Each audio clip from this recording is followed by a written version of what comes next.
Hi everyone, it's Rich from Teach Me Music TV and you are watching the second video in my Metal 101 course. In the first video we looked at some of the fundamental basics of sounding metal, which involved looking and breaking down a variety of scales and looking at how they've been used in existing songs.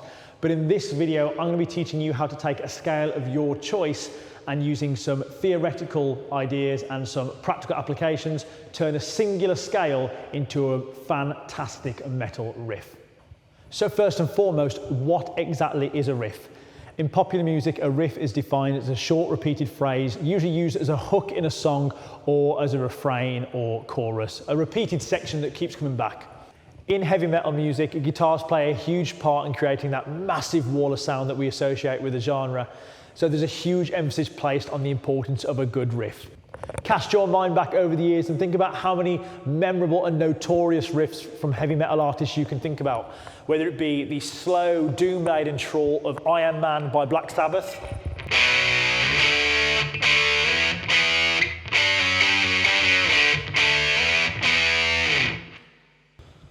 or the crazy, frenzied sound of Slayer's Raining Blood,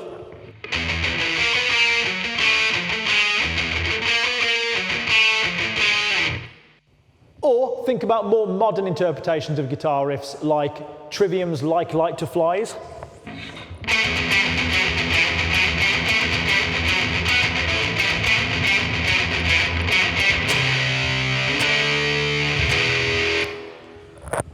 or the super bouncy and low-tuned Icarus Lives by Periphery.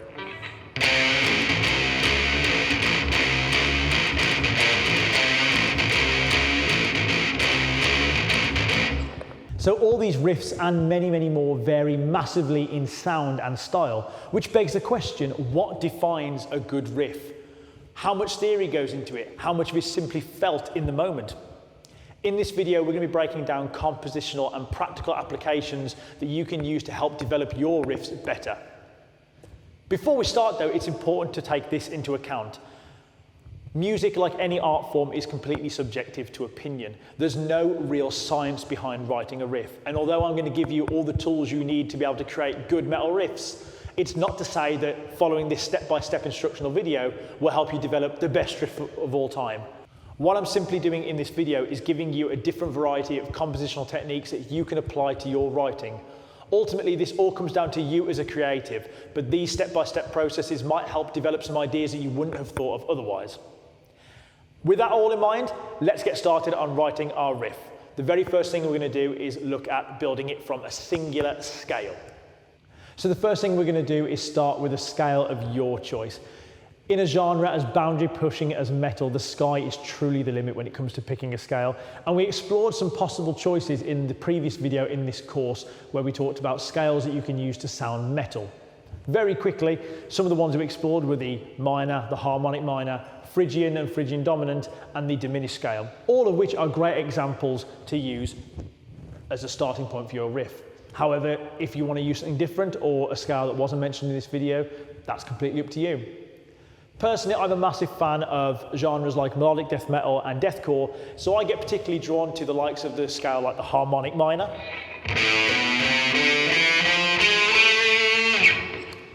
so I'm going to be using the harmonic minor scale to build my riff upon in this video. In addition, you might notice I'm playing on my 7-string guitar, and this is tuned to A, E, A, D, G, B, E, or drop A on a 7-string guitar. Now, although I'm going to be building my riff using the harmonic minor scale on a 7-string guitar in drop A, that's not to say that you have to use the harmonic minor scale or a 7-string guitar or in drop A. In fact, it's completely up to you. All the compositional techniques I'm going to be talking about in this video are applicable across any guitar, in any tuning, with any number of strings. So we've got our chosen scale. Now we're going to work on developing a series of 7 notes into a full-blown riff. The first problem that a lot of guitarists face when they're trying to convert a series of notes in a scale into a riff is breaking out the initial box shape that we learn the scale in. It goes without saying that when we first get told how to play scales, we all learn them in a box shape spreading across 3 frets per string, a little bit like this.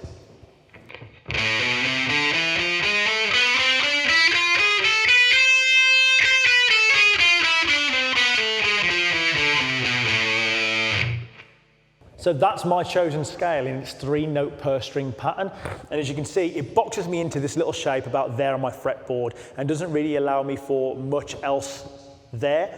It's not really a very conducive place to write riffs, and I find it's better for writing little licks and melodic phrases, but not necessarily for exploring that scale in its entirety.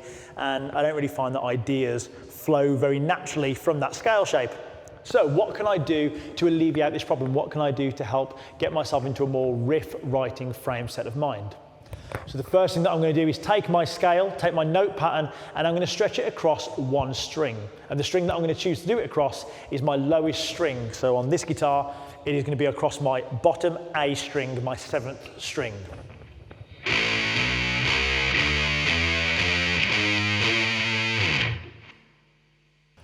So a lot of guitarists use the bottom string to construct their riffs because it's the first thing that our plectrum makes contact when we do a very natural downstroke on our guitar. So it makes sense that we're going to build our riff based around our bottom string.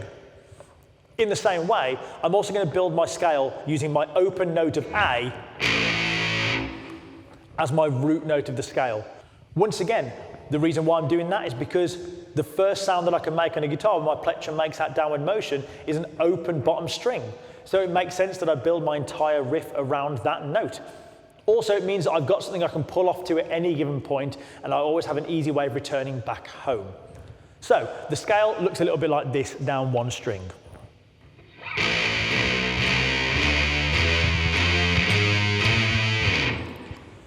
And already you can see the difference that's made in terms of breaking out of that box shape. I'm no longer boxed into a little 3-fret space in the middle of my fretboard. I've now covered a whole 12 frets and could continue to travel further if I chose to. The reason I'm stopping at the 12th fret is because the 12th fret marks the octave position on my guitar, and from that point onwards, the scale position basically repeats again with the same distance between each fret up until my 24th fret. So the advantages of laying my scale out in this linear fashion rather than in that box fashion means that I can explore this scale a bit different. When I'm playing in that box shape, I get drawn to the kind of sound of 3 notes per string or any other little movements like that.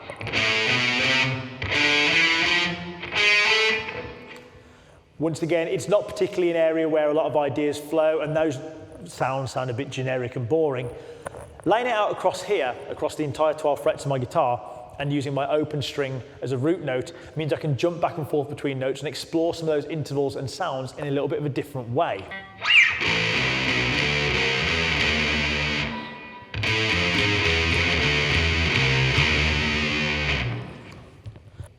I can start to make some little movements that I wouldn't normally be able to make when I'm playing in that box shape, and I'm starting to hear the scale from a different angle and starting to really take in some more of those different sounds and really hear the full potential of this scale.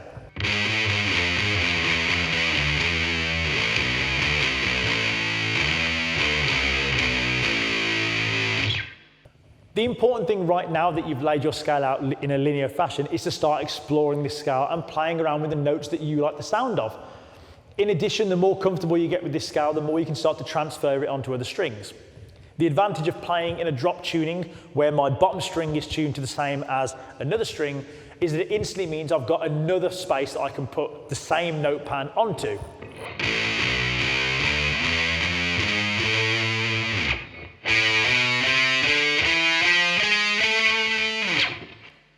So instantly I have 2 strings that I can start playing around and 2 octaves that I can start playing around, getting 2 very different sounds, all while using the same scale.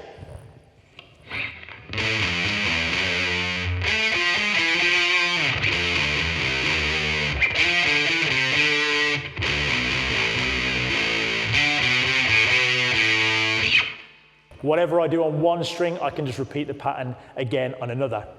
And if you're particularly fluent on the guitar and you're really comfortable with transferring your scales to other strings and have a bit of a knowledge of where to find certain notes in other places on the guitar, you can start using that and a knowledge of octave intervals to start transferring that scale around the fretboard and exploring different sounds and voices.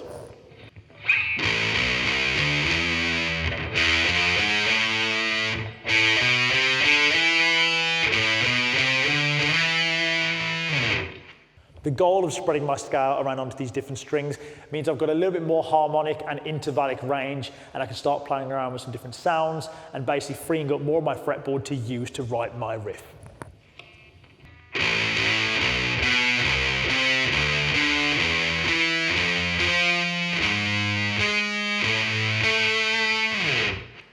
So now you're a bit more familiar with your scale, now you know what notes and frets you have at your disposal to help write your riff. We're now going to start to work on building some short melodic phrases to put into your riff. Now this is where something called scale sequencing comes into fashion. What scale sequencing means is we're not just going to play the notes in chronological order, ascending or descending down our scale, but try and get a little bit more inventive with how we move around the scale. So as opposed to just simply playing chronologically ascending, or chronologically descending, what we're looking to do now is start jumping back and forth and creating patterns between notes and exploring the intervals in our scale a little bit more.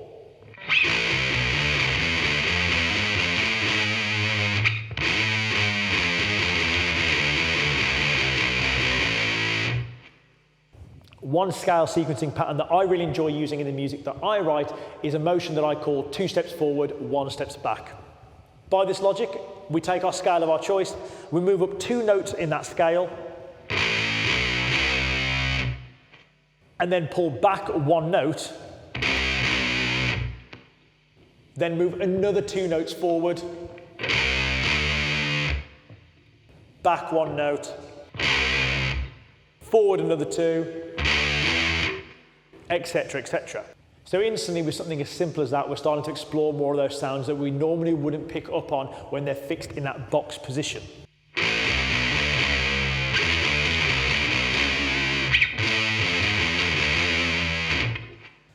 And even with a pattern like that, there's still so many more options that you can use. You can choose to play every single note in the sequence as you go through.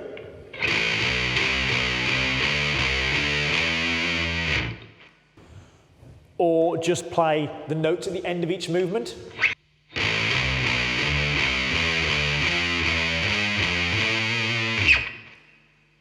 Or mix it up, play a couple of the notes moving up, maybe miss out a few more, play just some of the notes at the end of each movement.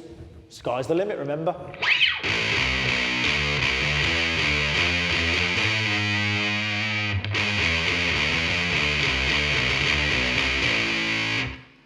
And of course, don't forget, we've already laid our scale around across a bunch of different strings, so you have the choice to use those voicings in those different strings and octaves in this scale sequencing pattern as well. For example, we can choose to make every higher note that we play on an upper octave.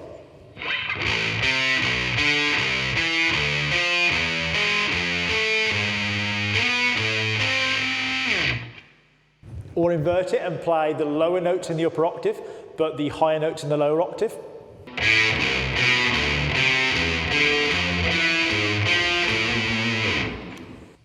When we start playing around with these voicings in the different octaves as well, we start to hear a few voicings of chords coming through. For example, my open note of A has a minor third interval when making a chord, which I can find here on the 3rd fret on my other A string.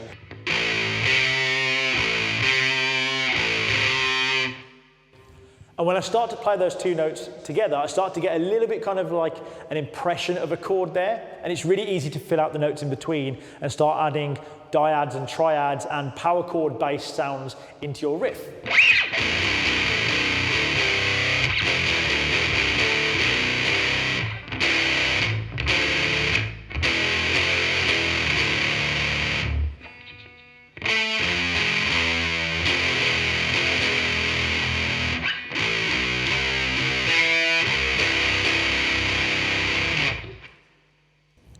One thing that I love to do is play around with melodies in the upper octave of my scale on different strings, but then use my bottom note as a pedal note like you'd find in modern metalcore songs from bands like Trivium, Killswitch Engage and As I Lay Dying. A little bit like this.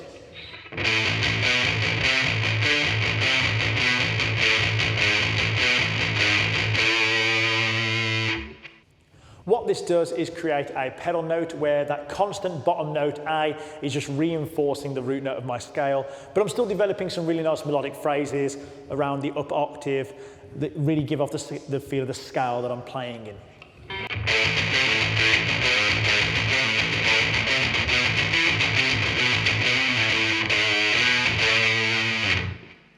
When you're building these melodic phrases for your scale as well, it's really important to incorporate things like hammer-ons and pull-offs and slides into your playing as well. Not least because it sounds a little bit interesting, but because they allow you more freedom of movement.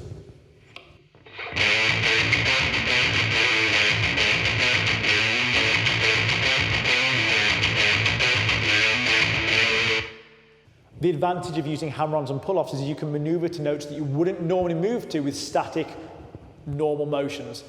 For example, using pull-offs means that you can pull off to the root note of A when you're using the upper octave to get some really interesting kind of sounds.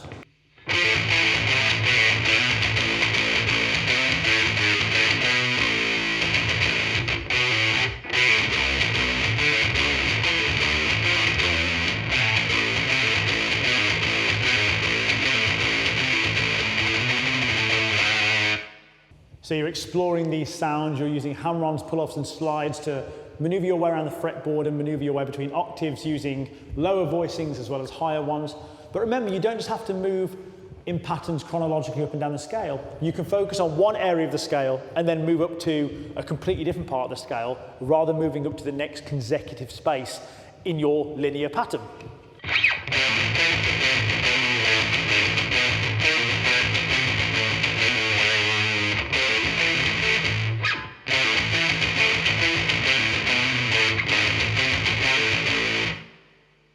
So even just from doing this, I can hear a couple of notes that I'm starting to gravitate a bit more towards, some notes that I like to emphasize in my riffs and that I'm kind of feeling I want to incorporate into the sound that I'm after.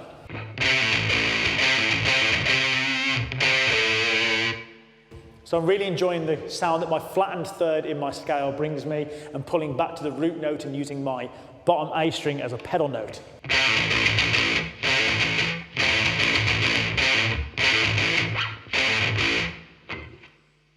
And if I start incorporating these big jumps up and down the neck, moving to different parts of my scale, I start to pick out a couple of more notes that I'm gravitating towards that I can start to build more of a melody out of.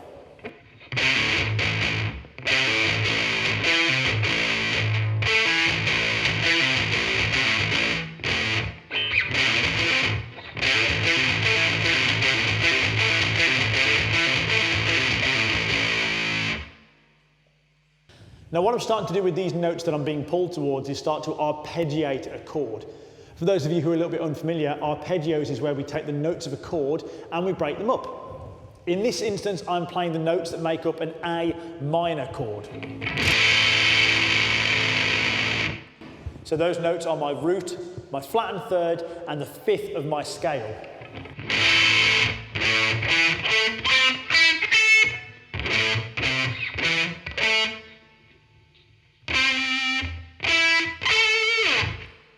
Arpeggios don't have to be used in the typical sweep picking fashion that most people are familiar with. You can make some really awesome sounding metal riffs using that arpeggiated technique and using that pedal note technique where we're constantly referring back to the root note of our scale on our bottom string.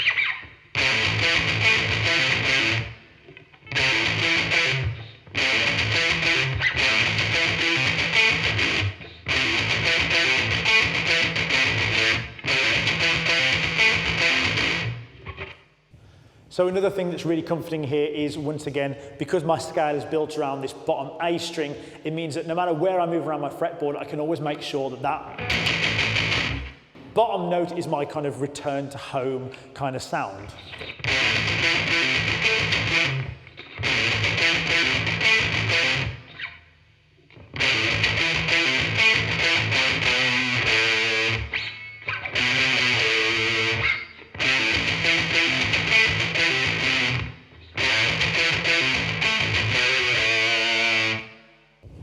The more comfortable you get with this scale, the more you start to develop your ideas, the more easy you're going to be able to find a groove to kind of move into and keep this riff flowing, because that's a really important thing as well when we're playing riffs. We want to create a momentum that we can roll with where ideas start to flow naturally.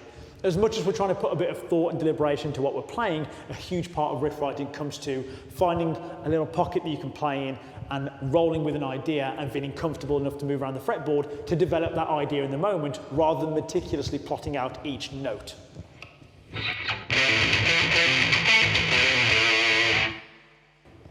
So what I'm kind of pulling to at the moment is this A minor arpeggio style riff where I'm emphasizing the notes of the chord of A minor.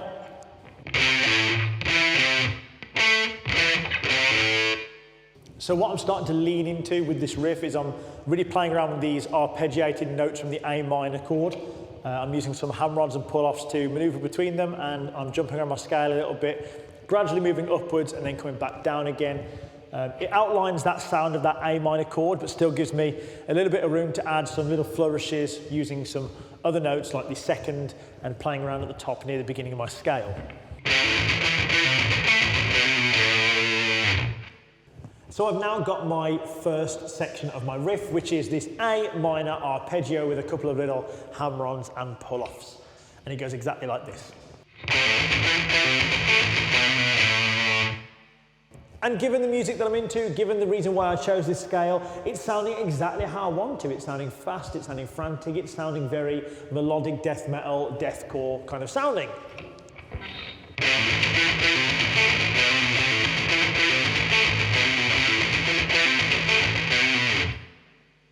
But I've only got to start playing it on a loop a couple of times to hear how that riff can get really stagnant really fast. It's going to need a little bit more added to it to make it sound interesting, to make it sound more gripping, and to take it into some more interesting places. So what I'm going to try and do is try and think about what notes I can change. I want to keep parts of it the same, but I want to add a little bit more variation, maybe towards the latter half of that riff, so I can start pushing it into a new section or make it sound a little bit more interesting as it plays on a loop. So that's when I'm going to bring in a melodic and compositional device called a turnaround. So what I'm doing now is I'm looking at the riff that I've got, and I'm going to start altering a couple of notes here and there while still retaining the kind of audio aesthetic of this riff. I'm going to keep a lot of the note patterns, a lot of the rhythms, a lot of the transitions between notes the same, but start to alter just little bits here and there, so I've got this melodic section that pushes me back into the beginning of the riff again. The most obvious place to start is right at the end of the second repetition of the riff, and I can do something just a little bit different and change just a couple of notes to have a really big effect. If that's the first repetition of my riff, then I'm looking to stop that just a few notes early and do something a little bit different at the very end of the second time it plays through.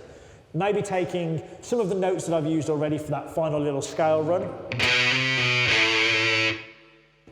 place them into a different voicing perhaps, maybe move to a different note at the end of it, maybe my seventh note of my scale, my leading note that pushes me back into my root note of my scale and restarts that A minor arpeggio riff. So that would sound a little bit something like this.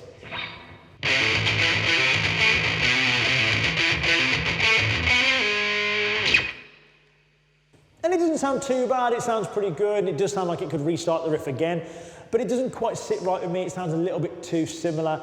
It sounds like it's a bit too repetitive, and those notes don't sit 100% right with me.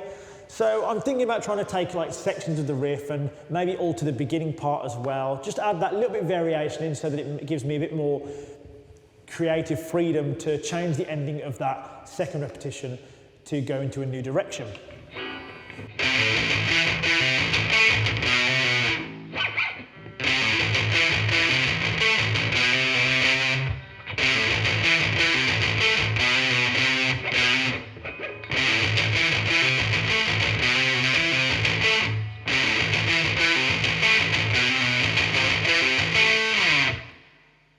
So you can already see me hashing out these ideas and how I'm slowly kind of pushing my riff back up this way. The first riff kind of moves in an ascending pattern and then comes back down, and then I start from a slightly higher point at the beginning of the second repetition and push it back up towards this ascending pattern again.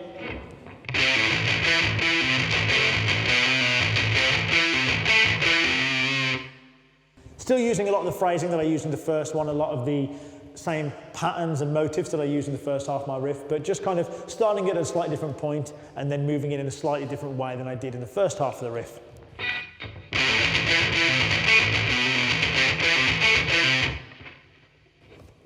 And then once again, I'm just looking for a couple of notes at the very end to kind of make into a scale sequencing kind of pattern so that I can get back to the beginning of my riff or a completely new section. So I'm looking at how my riff ended the first time, with that little pull-off and hammer-on section between the second and the flat third of my scale. I'm wondering if there's something I can do to spice that up a little bit, make that sound a bit more interesting.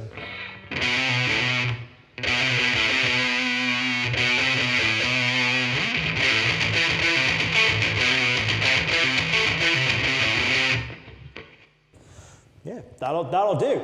So I've extended the sound of my riff from the first half of my riff into the second half, took out the beginning bit so it doesn't start exactly the same again, thus making a little bit more of a variation, and then bringing in those really spaced out arpeggio patterns with some hammer-ons and pull-offs, and then ending on a slightly different scale sequencing pattern just to close off that first half of my riff. And what that gives me is a riff that sounds a little bit like this.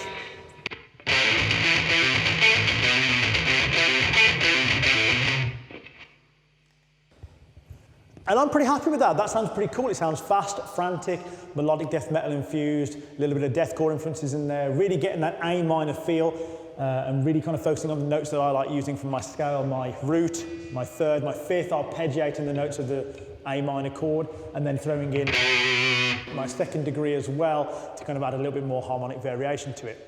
So I've got this pretty meaty sounding riff and it's sounding really good, but it is sounding a little bit stationary and not deviating much away from this A minor chord. And once again, the same as that really small section of riff that we heard earlier can sound quite repetitive and stagnant after a while. The same thing can be said for this longer and more interesting sounding riff. So I'm implementing a compositional technique called call and response.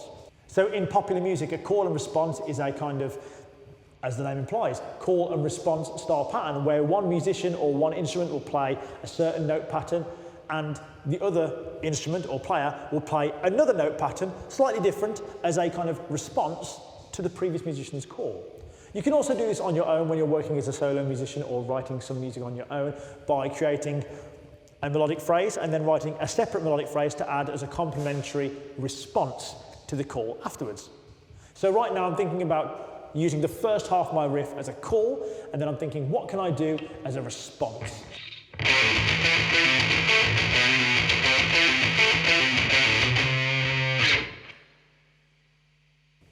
So like I said before, there's a real strong feel of this A minor arpeggio going on, but it doesn't really focus on the A harmonic minor scale feel that I really wanted to go for initially with my riff. So now I'm thinking, how can I accentuate this harmonic minor feel?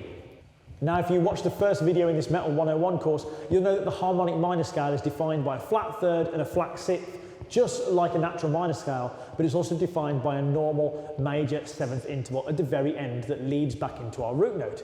So what I'm thinking is if I really want to get that A harmonic minor feel into this riff, I've got to start putting a bit more emphasis towards the seventh note of my scale.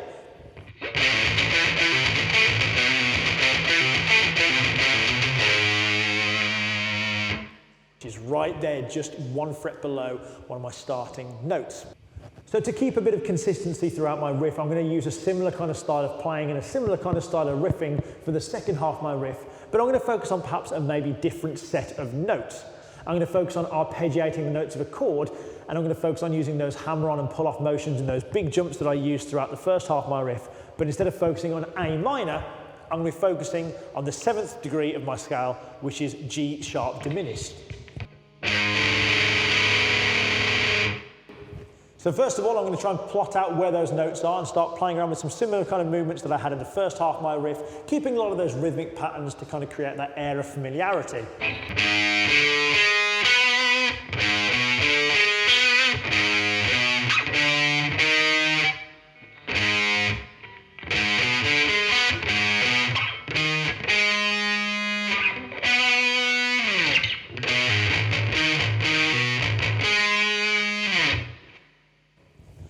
So I like this kind of idea of using the similar kind of rhythmic patterns and pull-off shapes that I used before, but I don't like the idea of starting in the exact same kind of voicing that I did in the first half of the riff. I feel it's a little bit too close to where I finished. It sounds a little bit too similar and just sounds like more of like a copy and paste rather than a complementary response to my previous call. For example, I'm going to play a similar kind of motion in my second riff as I do in the first riff, but using a different set of notes, and hopefully you'll be able to see what I mean.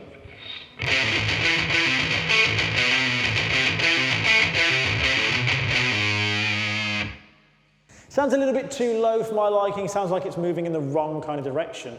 So now I'm thinking about maybe I can use a similar kind of motion of pulling off from a high note to a low note, but push it perhaps into a higher voicing, maybe on my next string up, because I was moving in an ascending pattern by the time I finished my previous bit, so why not start on a higher note and moving back down my scale?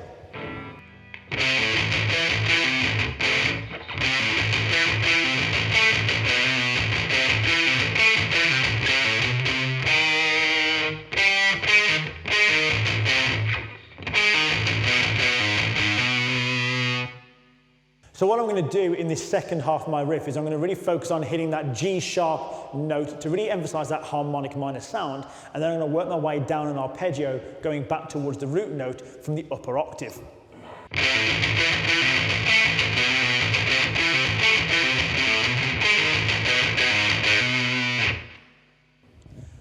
So I've kind of taken the voicings I used in the first half of my riff and I've inverted them and put a new set of notes into them, which has already given me this much more harmonic minor sounding feel and really given me some ideas about where I can take this riff to next.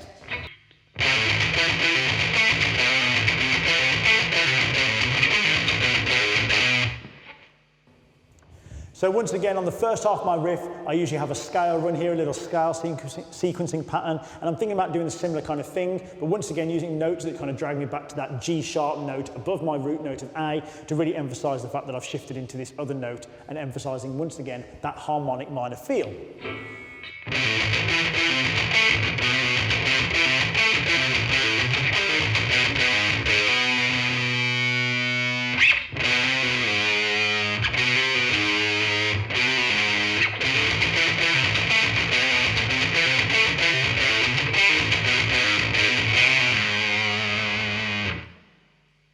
Kind of like that. I really like that. I think I'm going to stick with that. Then once again, that brings me to the second half of my riff, the second half of my response to my previous riff's call. And I'm looking to build a turnaround here that I can maybe alter and change in the future to add a bit more variation into my sound. So I'm sticking with this kind of arpeggiated shape. I can already hear in my head that I want to kind of push back up in much the same way that my previous riff did, where it moved up into the upper octave. But I'm thinking maybe this time around, instead of bringing it back down, I might consider just keeping in that ascending pattern and moving upwards, maybe trying to plan out some notes where I can build that arpeggio up into the upper voicings of my guitar.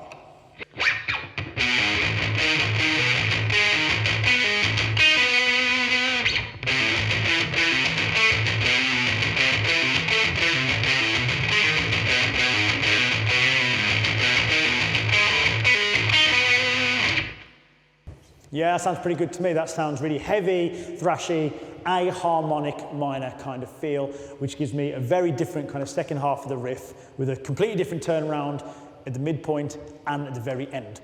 So the riff so far sounds a little bit like this.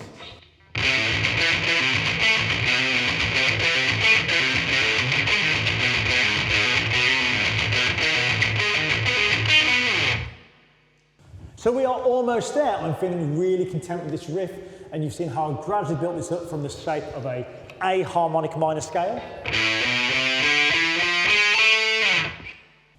Changed it to a more linear fashion across my lowest string.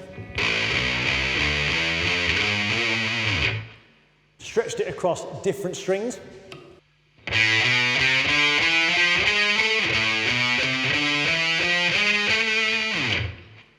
Then started to play around with some different phrasing, some scale sequencing, gradually landing on a bunch of notes that I like the sound of, which outline the chord of an A minor arpeggio. I used the bottom string, that A note again, as a pedal note to keep returning back to after building short phrases involving pull-offs and hammer-ons. And threw in a little bit of variation at the end of my first half of my riff with that little flutter of hammer-ons and pull-offs between my flattened third and my second note. Then I built a second half of my riff, which is going to act as a call section of my riff, where I build a turnaround involving a similar kind of rhythmic pattern as the first half, but changing a few notes up and changing that scale sequencing pattern at the end.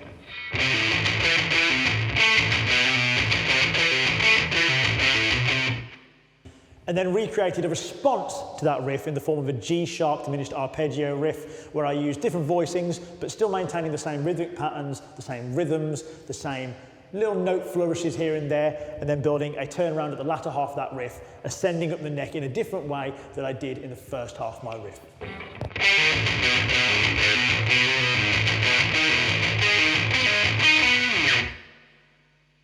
And altogether, the riff sounds a little bit like this.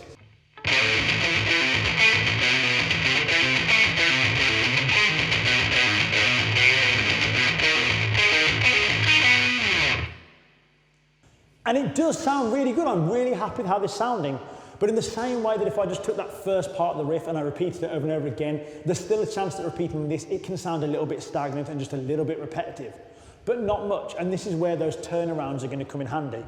I have two turnarounds in my riff, one in the first half of my call, and one in the second half of my response.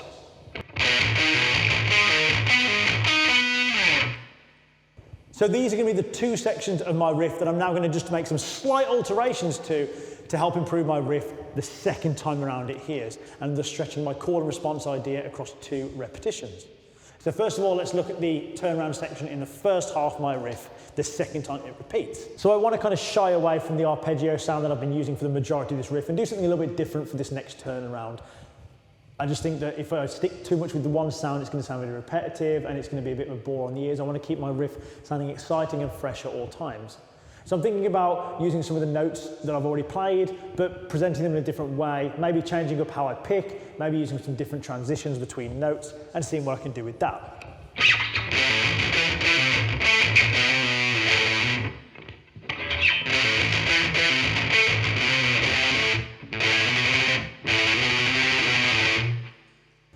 So in extreme metal music, and especially with extreme guitar playing, tremolo picking is a really useful technique that sounds really fast and frantic and helps build a bit of tension with this constant, fast alternate picking motion. And I'm getting drawn towards kind of using that around this area where my previous turnaround was and my little scale run at the end. So I'm going to try and do a few different variations of the notes that I use at the end of my riff to build my turnaround and see what I can come up with.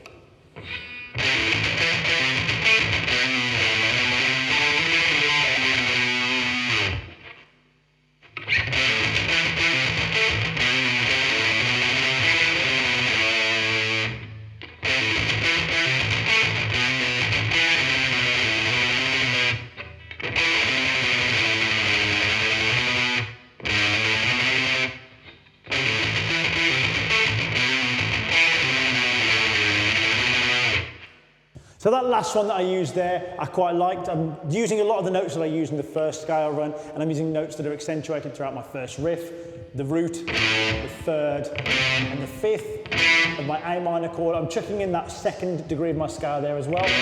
But I'm also using the flattened seventh that I'm going to be pulling off to in just a few minutes, just kind of bring it in a little bit early, almost kind of foreshadowing what's going to happen, and once again bringing more of that A harmonic minor feel into the first half of my riff, with that note just there. So if I take that tremolo picking pattern that I just came up with and I add it onto the second repetition of the first half of my riff, my call riff, it sounds a little bit like this.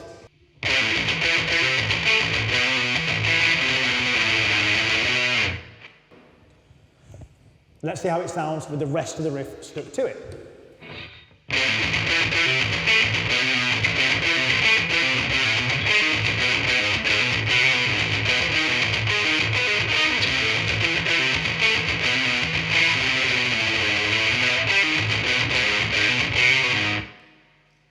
I'm pretty happy with that. That sounds fast, frantic, angry, and super, super heavy sounding.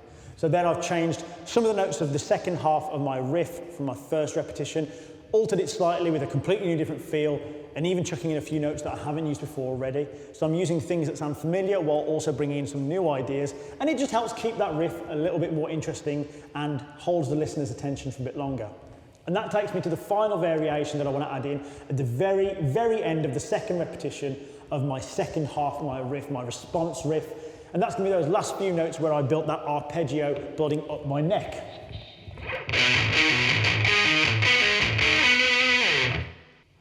So what I want to do is alter this last little section of my riff and start redoing it in a way that pulls me back to the root note of A again, really centers me home in A harmonic minor, but perhaps not in the same way that I have before, something that sounds a little bit more focalized on ending on a note of A rather than a pull off from my flattened third back to my root note like I've been focusing on previously.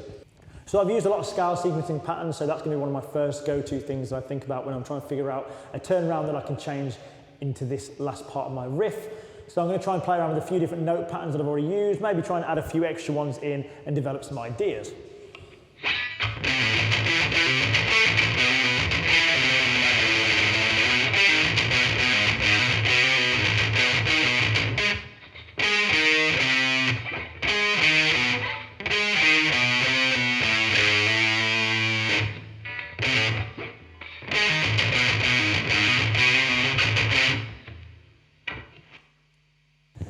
Straight away, I'm already beginning to think that I don't want to go too high in this section. I'm starting to listen to this riff and thinking I want to keep it going into a lower voicing, as I've been shying away from some of the lower notes in my register. So let's try maybe incorporating some lower notes in.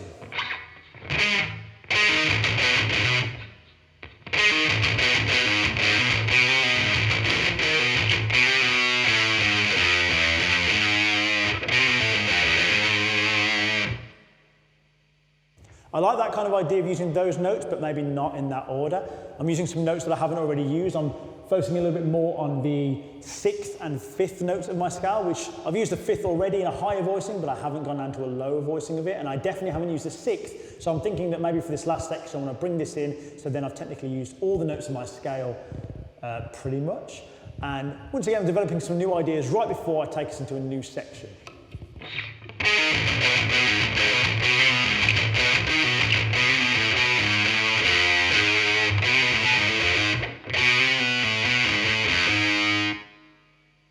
Now that's sticking with me a lot more. I'm using that back and forth pattern that I mentioned earlier, hammering on to higher notes and pulling back a couple of notes, moving forwards again, coming backwards. So I'm doing that kind of 2 forward, 1 back motion, but I'm inverting it. So I'm jumping up from my 2nd to my flat 3rd, then down to the 7th note of my scale, up to my root note, down to my 6th note, and then up to my 7th note. Which then means that the next most obvious note I could pull to is my root note, which would be the first beat of my new bar, my new riff perhaps, my new section, and it would sound really finished.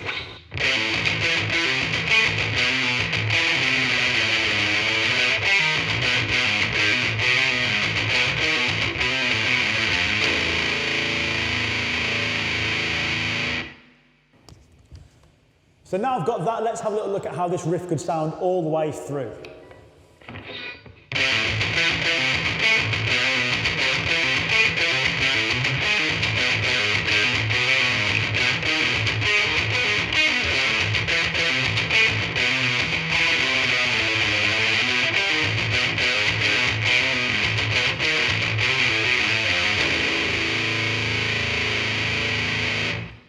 Now that is definitely my kind of riff. So I think that's it. I think I've arrived at a riff that I'm particularly happy with, that I like the sound of, that delivers all the kind of things that I wanted it to. So let's just have a little overview of how we reached this point. We started off with a scale of A harmonic minor.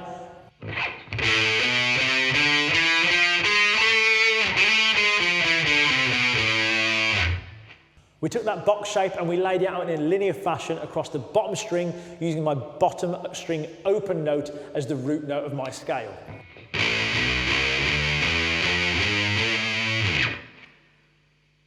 Played around with the notes a little bit, transferred it onto some different strings so we could hear some different voicings.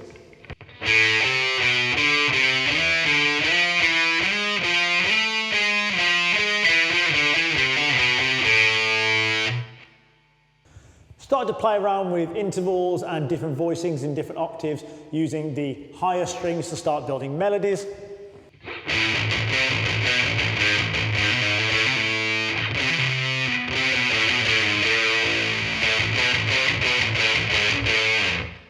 A lot of palm muting, open strings at the bottom, creating a kind of pedal note feel. And I started to build melodies around the notes that I liked out my scale, using pull-offs to maneuver from one section of the scale to the other.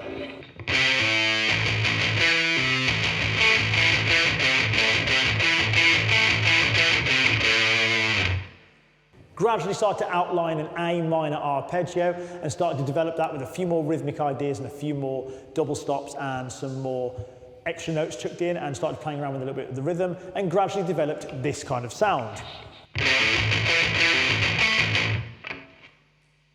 Added a flourish of hammer-ons and pull-offs onto the end to create a little outro to that riff, and then developed a second half using a lot of the thematic ideas that we had in the first half of the riff, skipping a few notes, starting in a different place, and building a different scale run at the end to create a turnaround at the end of the first half of the riff.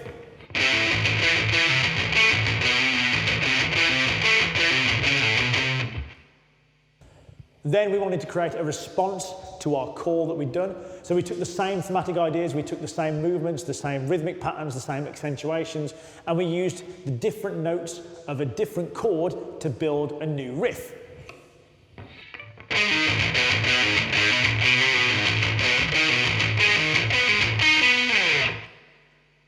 And with that riff, we focused on moving in a slightly different direction, moving from a higher position in the scale to a lower position, with a couple of different scale runs and a different turnaround at the very end, continuing the arpeggiation up the neck. We then went back into the core version of our riff, and we changed that turnaround in the second half by using a completely different picking style with some tremolo picking, and did a little bit more scale sequencing, chucking in a few notes that we hadn't used in that half of the riff.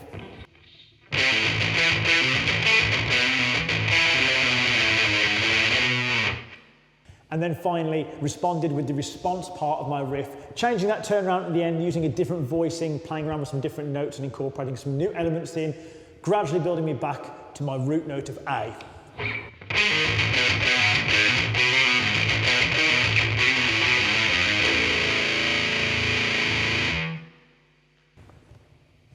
And there you have it. That's how we've built a riff from a scale box to a full-blown 4-section riff. Now, as I said at the beginning of the video, this is completely subjective to you as a creative individual. This is not a science of how you should build your riffs. It's not a definitive way of doing something. At any point in this series, we could have stopped and been happy with the product we were given, and we could have built it in a completely different way. There were things that we didn't explore in this. We didn't use chords in the riff. We didn't use dyads and triads, even though we explored the idea of using the voicings of low and higher notes to outline those chords in a different way rather than arpeggiating them. If these are things that you want to do, feel free.